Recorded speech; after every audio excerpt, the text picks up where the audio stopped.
혹시 이런 경험을 해보셨나요? 믿었던 친구에게서 예상치 못한 칼이 날아왔을 때의 충격.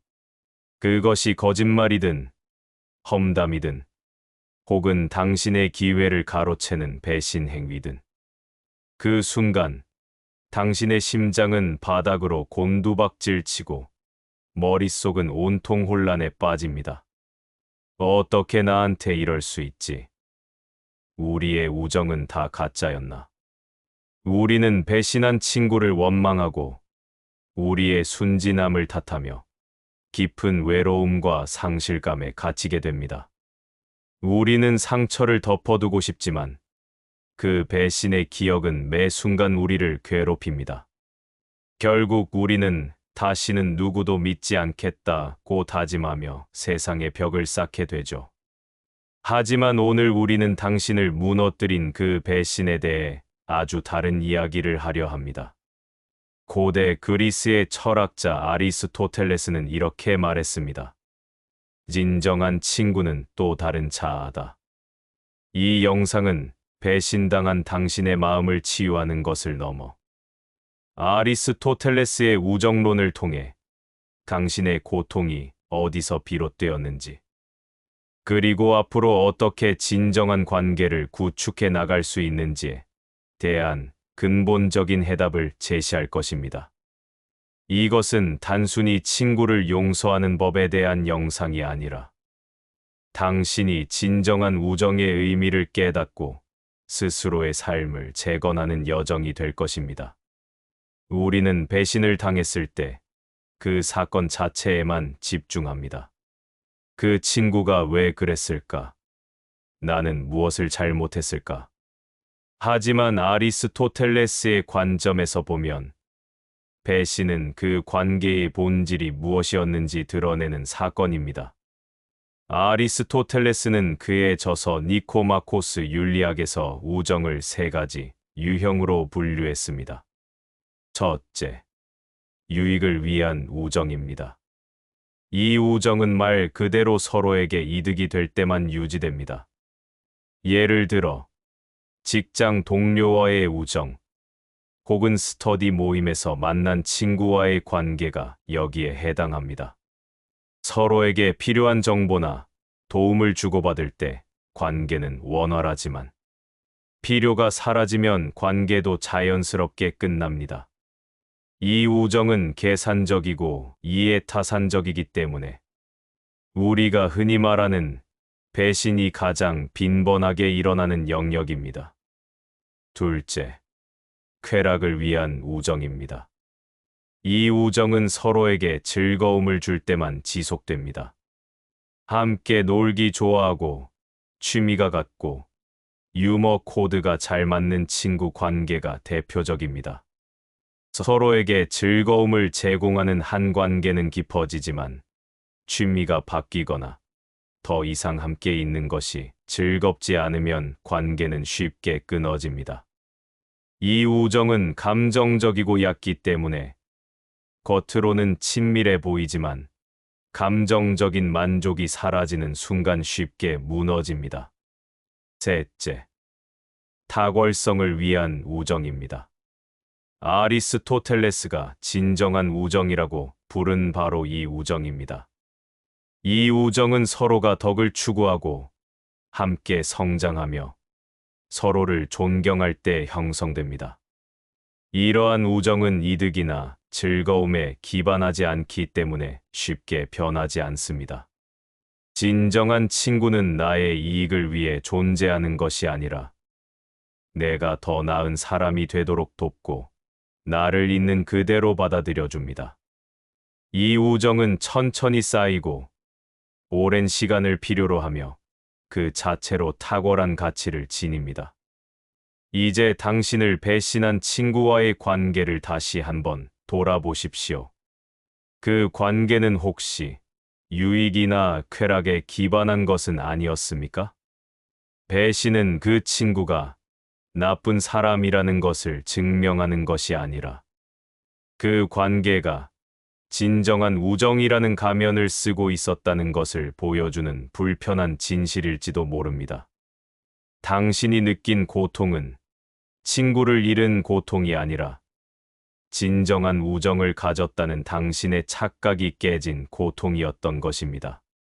우리는 배신을 당하면 본능적으로 그 친구를 비난합니다. 저런 이기적인 인간은 처음 봤어. 어떻게 그런 짓을 할 수 있지? 물론 배신은 용서받기 힘든 행위입니다.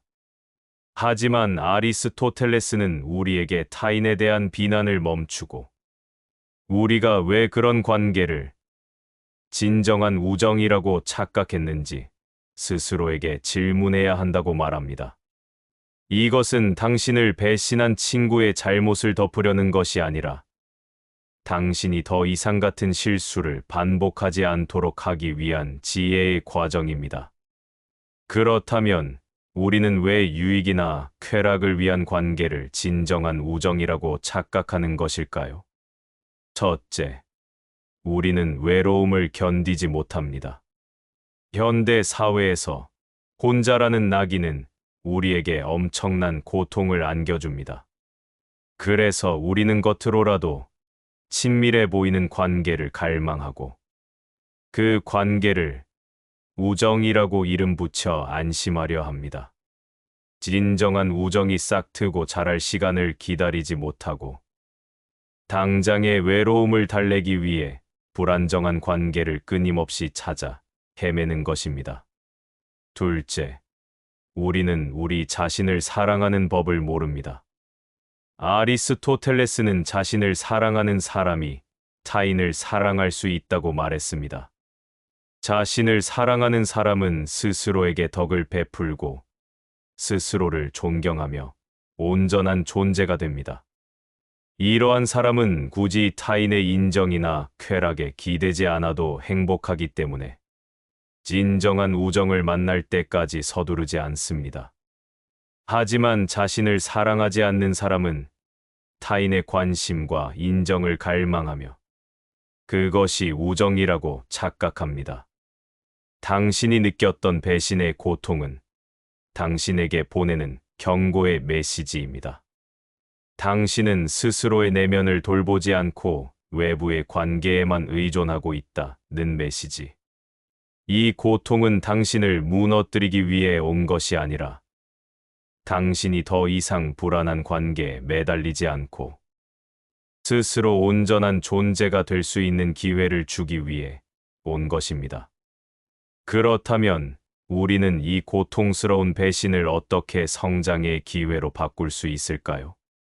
첫째, 당신의 감정을 정직하게 애도하십시오.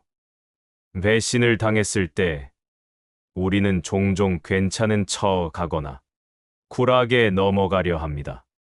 하지만 아리스토텔레스는 감정을 외면하지 않고 온전히 느끼는 것이 덕을 닦는 출발점이라고 말했습니다. 배신의 상처는 깊습니다. 그 감정을 억누르지 마십시오. 당신이 느낀 분노, 슬픔, 좌절, 상실감을 온전히 인정하십시오. 이 과정을 통해 당신은 감정의 노예가 아닌 감정의 주인이 될 수 있습니다. 둘째, 당신 스스로에게 진정한 친구가 되십시오. 아리스토텔레스는 자신을 사랑하는 것이 진정한 우정의 시작이라고 말했습니다. 배신으로 인해 무너진 자존감을 회복하기 위해 이제 당신의 모든 에너지를 타인이 아닌 당신 자신에게 쏟으십시오.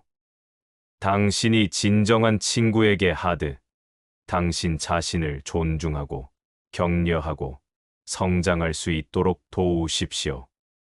당신에게 맞는 좋은 습관을 만들고 당신의 강점을 키우며 당신의 불완전함까지도 따뜻하게 안아주십시오.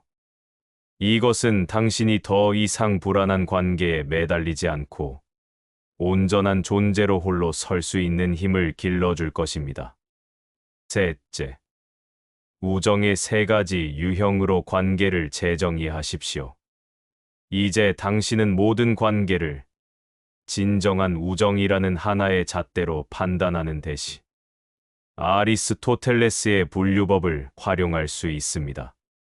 직장 동료와의 관계는 유익을 위한 우정으로, 취미 모임의 친구와의 관계는 쾌락을 위한 우정으로 바라보십시오. 이것은 관계를 계산적으로 바꾸는 것이 아니라 각 관계의 본질을 명확히 이해하고 기대치를 조정하는 것입니다. 이를 통해 당신은 더 이상 불필요한 배신감이나 상처를 받지 않게 될 것입니다. 그리고 당신의 삶에서 탁월성을 위한 우정이 정말로 무엇인지 진지하게 고민하고 그런 우정을 추구할 수 있는 지혜로운 사람이 될 것입니다. 자, 이제 당신은 배신이 단순히 우정의 끝이 아니라 당신이 진정한 삶의 주인이 될 수 있는 기회였음을 알게 되었습니다. 배신은 당신이 누구를 믿어야 하는가가 아닌 무엇이 진정한 우정이고 나는 어떤 사람이 되고 싶은가를 스스로에게 묻게 만드는 가장 강력한 질문이었습니다. 이 질문에 대한 답을 찾아가는 여정이야말로 당신이 더 이상 상처에 흔들리지 않는 단단한 사람이 되는 길입니다.